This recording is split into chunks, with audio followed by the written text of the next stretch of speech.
আমি একই ক্লাসে পড়ি। পরীক্ষা হবার পর বাড়ির কাজ টাজ করছে, গল্প করতে করতে চলে আসি অনেকবার রুটির দোকানে। যে আসলাম, দেখছি যে দোকানে খুলে বসে আছে।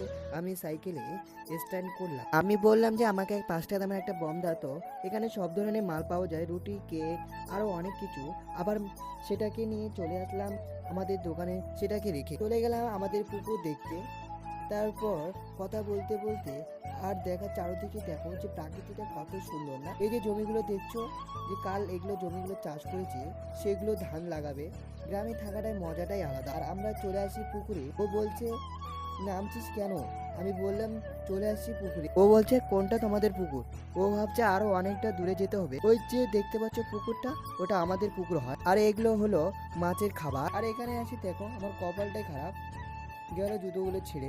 ধ্যাৎ, ভালো লাগে না। আমরা বাড়ি যাই। তোমাদের মিনি ব্লগসের জন্য সাবস্ক্রাইব করো। বাই।